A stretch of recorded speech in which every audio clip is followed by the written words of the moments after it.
तपाईहरुलाई म वार्निङ दिन चाहन्छु, यदि हाम्रो यी गरिब श्रमजीवी वर्गहरू सुकुम्बासीका समस्याहरू, ट्याक्सी चालकका समस्याहरू, आजका चाहिँ नेपालको चाहिँ श्रम गरेर आज चाहिँ दैनिक पेट गुजारा गर्ने व्यक्तिहरूको समस्याहरू तपाईहरुले बुझ्नु भएन भने तपाईहरुको सिंहदरबारको ढोका हामीले फोड्नेछौँ, एक दिन नेपाली जनताले तोड्नेछौँ। यो कुरो यहाँलाई मैले आग्रह गर्न चाहन्छु। संसद छन्, पुकान जोड्ने प्रधानमन्त्री छन्, बक्कुला जस्ता राष्ट्रपति छन्। बक्कुला, मैले राष्ट्रपतिलाई धेरैबाट भन्दै आएको छु बक्कुला, किनकि बोल्नुहुन्न, उहाँ चुपचाप बस्नुहुन्छ। तर उहाँलाई ऐस आराम शरीरको जिन्दगी त जिउन परेको छ नि।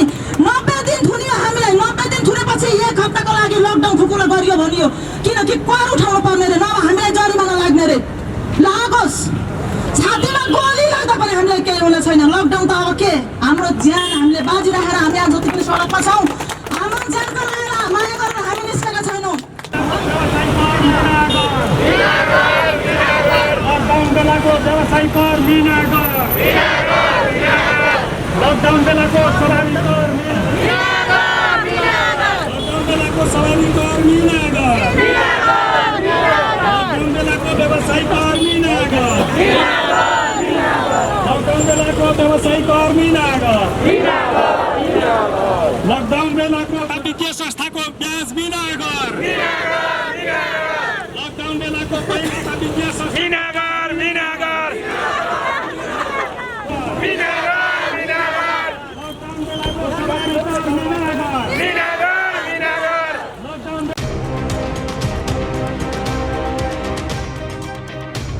2 किलो चामल पनि हामीले चाहिँ नपाइरहेको स्थिति छ। यहाँको श्रमजीवी वर्गहरू, यहाँका सुकुम्बासीहरू, यहाँका गरिब जनताहरूले 5 किलो कि तपाईँको 1 किलो पनि तपाईँको चाहिँ रासन नपाइरहेको अवस्था छ।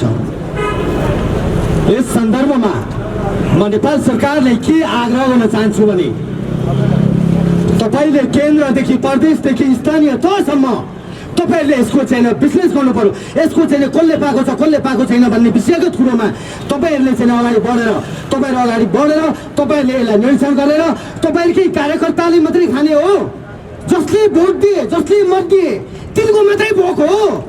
म क्वेसन गर्न चाहन्छु, यहीबाट हाम्रो नेपाल सरकारका प्रतिनिधि गरिराख्नु भएका प्रतिनिधित्वहरूलाई, सरकारका चाहिँ मन्त्रीज्यूदेखि लिएर तपाईँको चाहिँ प्रदेशदेखि लिएर स्थानीय तहसम्मका चाहिँ प्रतिनिधिहरूलाई म पुनः मेरो चाहिँ उहाँहरूलाई प्रश्न खडा छ।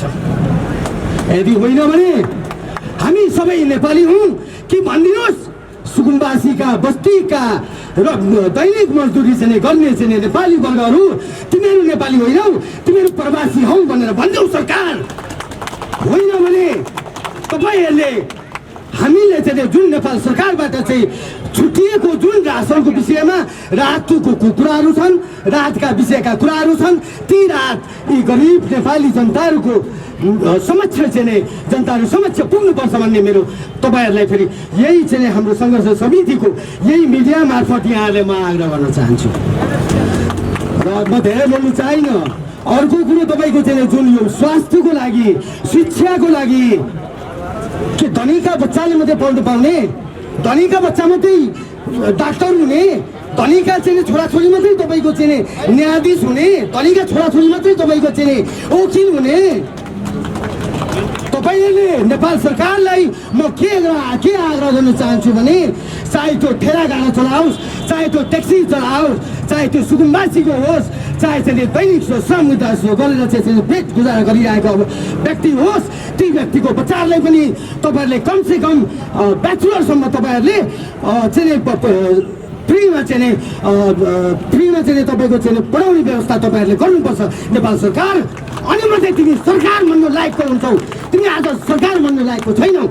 एबिसी जो कोहीलाई मैले चाहिँ नाम तोकिनँ, नेपाल कम्युनिस्ट पार्टीको 2/3 चाहिँ सरकार छ।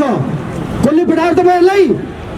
70 लाख सुकुम्बासीले तपाईँहरूलाई चाहिँ मत दिएर त्यो ठाउँमा पुर्याएको छ। यहाँका मजदुर, गरिब, दुखी श्रमजीवी वर्गहरूले मत दिएर तपाईँहरू त्यहाँ पुग्नु भएको छ।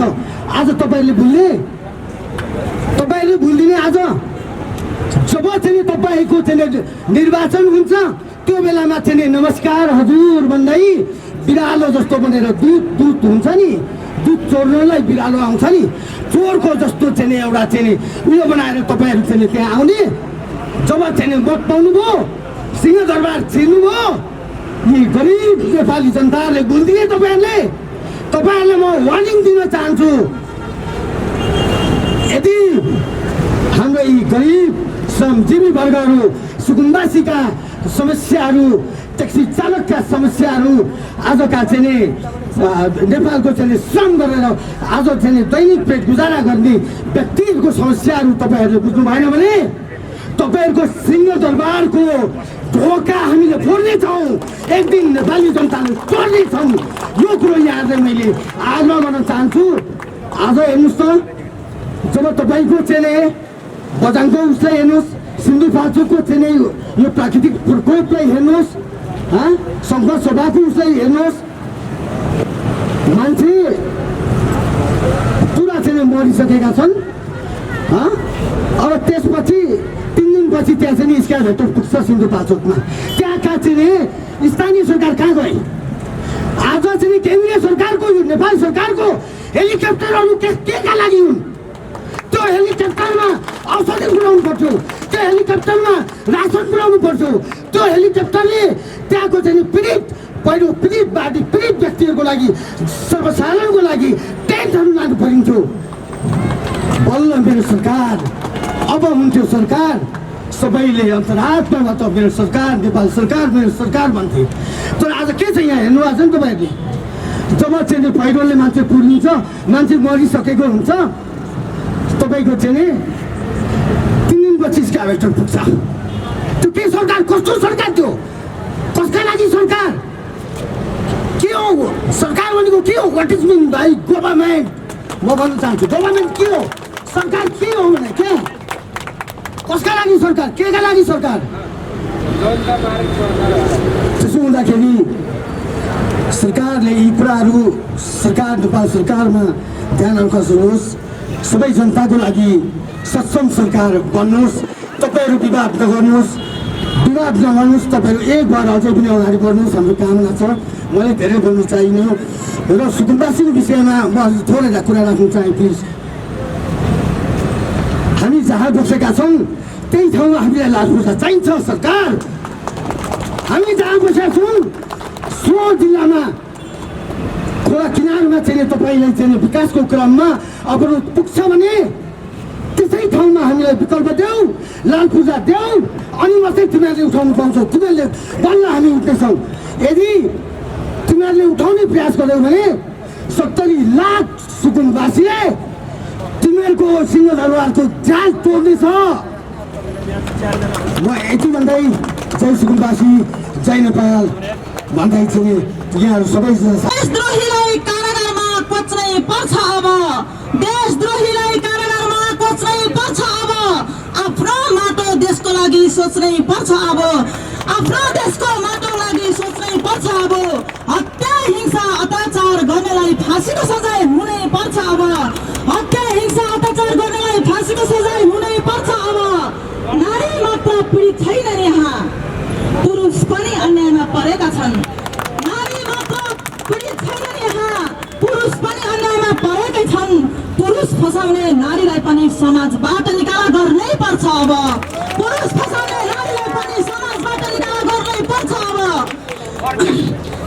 बलात्कारी देशद्रोही हाम्रा नेताहरूलाई, बलात्कारी देशद्रोही हाम्रा नेताहरूलाई आजीवन जेलभित्र कोच्नै पर्छ। अब आजीवन जेलभित्र कोच्नै पर्छ। अब हामीलाई 116 दिन घरभित्र थुनियो, ए सरकार 116 दिन घरभित्र थुनियो। 116 दिनमा कोरोनाले मर्ने भन्दा आत्महत्या गर्ने र भोकमरीले मर्ने, सडकमा भोकै मर्ने धेरै भए। कति 17-1800 त यसै गरी मरिसके अकाउमा। 116 दिन थुन्दा पनि अझै पनि तिमीहरूलाई भ्रष्टाचार गर्नलाई पुगेको छैन, होइन? मेरो प्रश्न, अब कति दिन थुन्छौ हामीलाई? हामीलाई गाडी यातायातबाट वञ्चित गरायो, स्वास्थ्य सुविधाबाट वञ्चित गरायो, हरेक हस्पिटलहरू बन्द गरायो।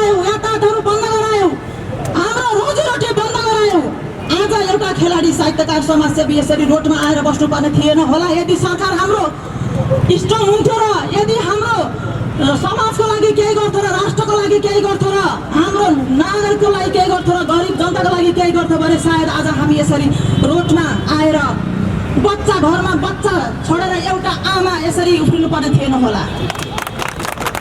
म जस्ता कयौँ आमाहरू छन् यहाँ।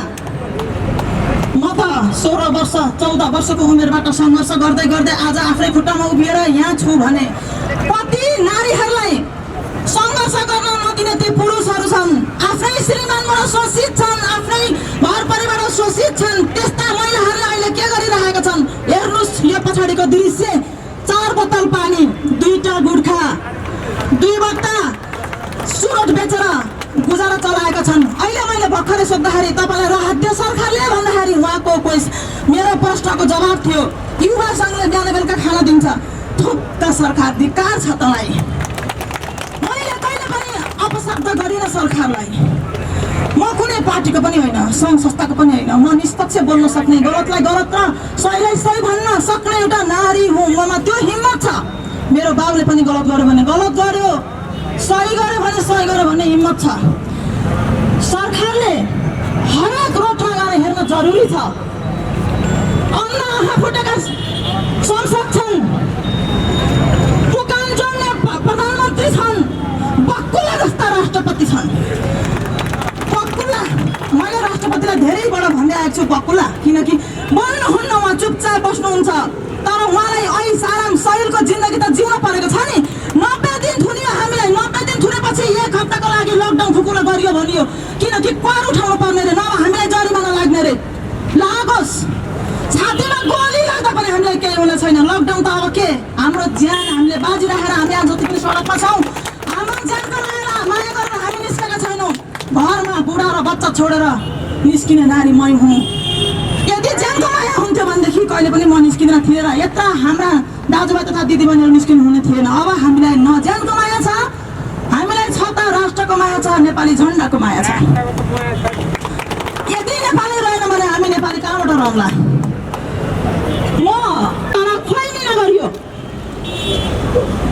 घर बेटीले 2 महिनाको भाडा दिएन भनेर निकालिएका कति घर बालमा बस्ने नारी पुरुषहरू कति हामी पीडित छौँ।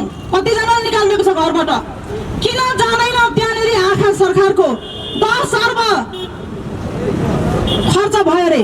अरे वाह, 10 अर्ब खर्च भयो रे। कसरी खर्च भयो? 2 किलो चामल, 1 किलो दाल, 1 किलो दाल, आधी लिटर तेल, आधी पका नुनमा 10 अर्ब खर्च भयो। हुन त भन्छन् प्रधानमन्त्रीले नपढेका जनता हामी यसरी यहाँ आउँछौँ अरे। नपढेका मान्छे हुन् माइती घर मण्डलमा गएर बोल्ने, नपढेका मान्छे हुन् यो मञ्चमा आएर बोल्न पाउने। तर म भन्छु प्रधानमन्त्रीलाई गएर तपाईँ 2 क्लासबाट भर्ना गर्नुहोस् र पढ्नुहोस्। हामी पढेको भन्दा पढेको बढी छौँ। हामी बच्चादेखि नै हामी धुलोमा हुर्किएका मान्छे हौँ। हामीलाई दुःख कष्ट र हामीलाई पीडा र खाली गोजी र खाली बुढी भनेको के हो हामीलाई त्यसले सिकाएको छ, हामीलाई शिक्षा दिएको छ। र अहिले 3 महिनाको भाडा त परै छोडिदिउँ। हामीलाई कर तिर्नुहोस् भनेदेखि जरिमाना लाग्छ भनेर भनिदिरहेको छ डरले तरासले। अब कसैले चाहिँ अब बुढीको अलिअलि भाका सुन पनि बेचेर गएर तिरिसके है, तर म चाहिँ तिर्ने उसमा छुइनँ। मलाई चाहिँ लगेर भनेर मैले तिर्नु पर्ने हो। मलाई त्यही लगेर राखियोस्, मलाई बन्द गरियोस्, तर म कर तिर्नेवाला छैन। र तपाईँहरू कसैले पनि नतिर्नुहोस्, कर नडराउनुहोस्। आखिर हामीलाई लाग्छ भने सरकारले हामी किन डराएर चाहिँ हामी भाग्ने? कति दिन भाग्ने? हाम्रो यति सुन्दर शान्त हाम्रो नेपाल विश्वमा हाम्रो एक होला सायद। यति सुन्दर नेपाल 10 वर्ष खाडीमा काम गरेर आएकी नारी हुँ। दुःख के हो त्यो त्यो त्यो हेर्दाखेरि मलाई कहाली लाग्छ। त्यहाँ बसेर जति सुख सेल गर्दा पनि मन र मुटु भन्ने नेपालमा हुन्छ, यही धुलोमा हुन्छ, यही माटोमा हुन्छ, त्यति माया हुन्छ। यहाँ बसेर 1 करोडका गैँचा फेर्ने, 50,000 का साडी लाउने, 10 करोडको गाडी चढ्नलाई के थाहा दुःख भन्ने के हो? पहिला गएर दुःख गर्नुपर्छ अनि न थाहा हुन्छ। सम्पूर्ण दाजुभाइ तथा दिदीबहिनीहरूलाई फेरि पनि धन्यवाद दिँदै म आज यो मेरो छोटो मन्तव्य यही टुङ्गाउन चाहन्छु। हस्त, धन्यवाद, नमस्कार।